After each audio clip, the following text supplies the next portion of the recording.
ziua tuturor! Bună ziua, doamna Adriana Marica! Mulțumim tare mult că ați acceptat invitația de a fi alături de noi. Pentru toți cei care ne urmăresc astăzi, vom discuta despre posibilitatea de a fi medic specialist în Franța, nu oriunde în Franța, ci mai ales pe Coasta de Azur. Bună ziua, doamna Marica! Bine ați venit! Bună ziua, doamna Gabriela! Bine v-am găsit! Mulțumim tare mult! Referitor la relația cu pacienții, cum decurge relația pe care o are un medic care lucrează pe Coasta de Azur cu proprii pacienți și cât de important este nivelul lingvistic? Vă întreb pentru că sunt medici care poate nu stăpânesc foarte bine limba franceză și acesta poate să fie un motiv, o temere a lor care să împiedice să vină să lucreze în Franța. Da, vă spun din experiență proprie, nici noi nu stăpâneam bine limba franceză când am mutat. Pentru mine nu era atât de important, eu rămâneam acasă cu copilul, soțul meu în schimb trebuia să vorbească în fiecare zi cu pacienții.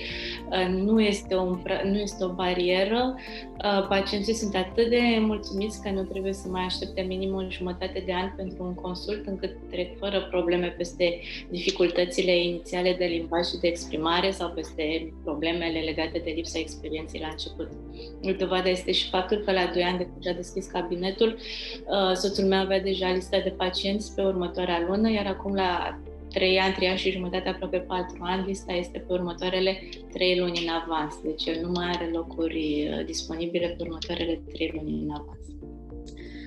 Doamna Adriana Marica, vă mulțumesc tare mult pentru discuția de astăzi, pentru amabilitatea pe care ați avut-o de a ne împărtăși din experiența dumneavoastră, tot ceea ce a reprezentat mutarea acolo, obstacolele pe care le-ați avut, dar și partea frumoasă pe care o trăiți acum în prezent. Și vă mulțumim și pentru toate sfaturile și încurajările adresate medicilor specialiști români. Vă mulțumesc tare mult și sperăm să ne mai revedem și cu altă ocazie.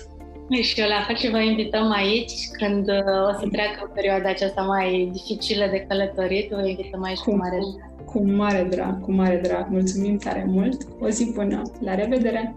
La revedere!